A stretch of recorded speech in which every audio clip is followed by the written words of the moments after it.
Hello and welcome back to Morning Constitution, the podcast where we explore the entire U.S. Constitution, one section at a time. I'm your host, Joel Hawksley, and today we're going to continue our journey through Article 1 of the Constitution. By focusing on Sections 6 and 7, these sections cover the rights and disabilities of members of Congress, as well as the legislative process. So let's dive right in. Oh, goodness. So Article 1, we've been in Article 1 for a while now. We still have one more episode. This is Section 6, Rights and Disabilities of Members. So Section 6, what it does is Section 6 of Article 1 addresses the privileges, compensation, and the limitations placed on the members of Congress. It begins. The senators and representatives shall receive a compensation for their services to be ascertained by law and paid out of the Treasury of the United States. They shall, in all cases, except treason, felony, and breach of the peace, be privileged from arrest during their attendance at the session of their respective houses, and in going to and returning from the same, and for any speech or debate in either house, they shall not be questioned in any other place. Now, this clause, it establishes the members of Congress are going to get paid for their services with the amount determined by law, and it's going to be paid from the U.S. Treasury. The compensation ensures that the individual from diverse economic backgrounds can serve in Congress without any financial hardship. Now, the privilege from arrest. Now, this one's interesting because the privilege from arrest during attendance at session and while traveling to and from session, except in cases of treason, felony, and breach of peace, protects members from harassment or undue interference while performing their legislative duties. Now, this privilege ensures that Congress can function without any obstruction. The speech or debate clause is critical protection for the legislative independence. It ensures that members of Congress cannot be prosecuted or questioned in any other place for their statements made during legislative proceedings. This protects and encourages an open and robust debate, which is essential for a functioning democracy. Section 6 continues with the following provision. No senator or representative shall, during the time of which he was elected, be appointed to any civil office under the authority of the United States, which shall have been created or emolument whereof shall have been increased during such time, and no person holding any office under the United States shall be a member of either house during his continuance in office. Whew! I'm sorry about that, guys. The emolument clause. Yeah, it's a word I have a lot of trouble with, but this clause prevents conflicts of interest. Okay, so it really is, it's there to protect from the clause. The clause prevents conflict, like we said, interest by prohibiting members of Congress from being appointed to any civil office that was created or had its salary increased during their current term. Now, this ensures that legislators cannot create positions for themselves or benefit financially from offices they helped establish or enhance. So additionally, it prohibits individuals from simultaneously holding a position in the executive branch and being a member of Congress. Now, this separation of power prevents the consolidation of too much power in any one individual or branch of the government. Now, maintaining the checks and balances integral to the Constitution. Pretty cut and dry. So then we move on and we get into Article 1, Section 7. This is your actual legislative process.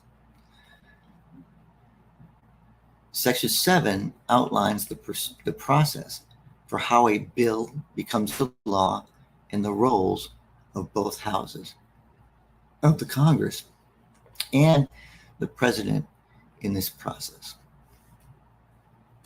Excuse me. It begins with a unique provision about the revenue bills.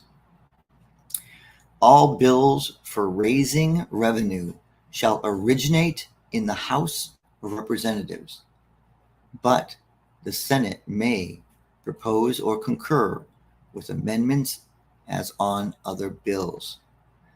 This clause gives the House of Representatives the exclusive power to originate revenue bills, and reflecting the principle that taxation should be closely tied to the will of the people, as the House is the chamber more directly accountable to the electorate through frequent elections. However, the Senate retains the ability to amend any one of these bills, ensuring both houses have some input on the tax legislation. Now, the section continues with the general legislative process. Every bill which shall have passed the House of Representatives and the Senate shall, before it become a law, be presented to the President of the United States. If he approve, he shall sign it.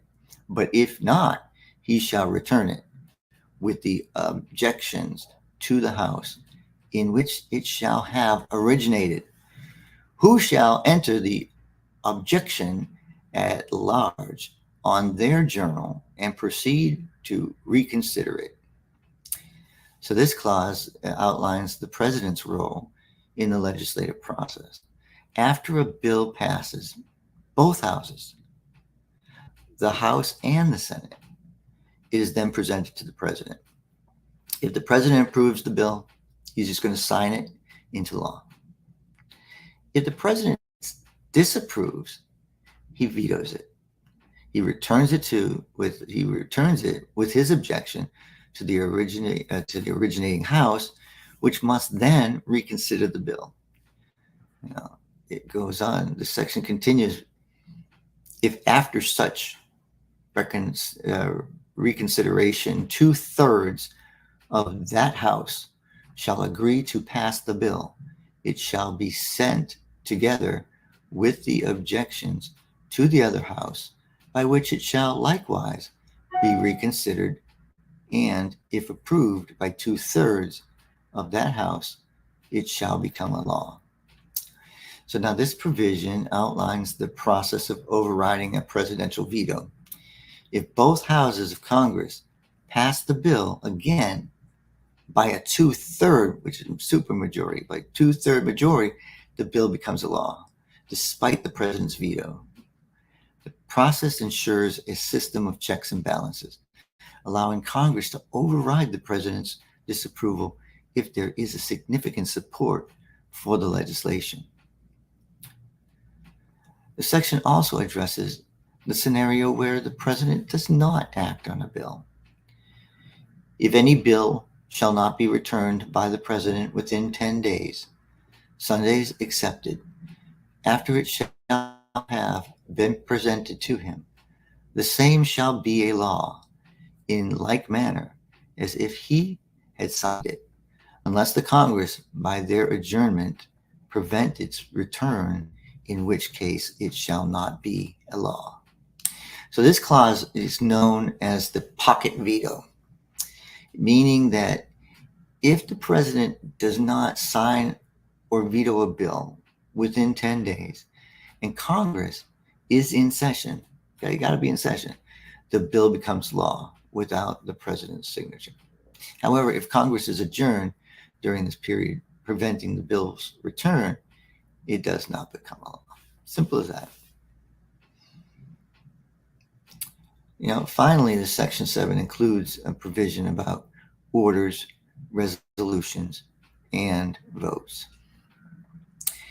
Every order, resolution, or vote to which the concurrence of the Senate and the House of Representatives may be necessary, except on a question of adjournment, shall be presented to the President of the United States, and before the same shall take effect, shall be approved by him, or being disapproved by him, shall be repassed by 2/3 of the Senate and House of Representatives, according to the rules and limitations prescribed in the case of a bill.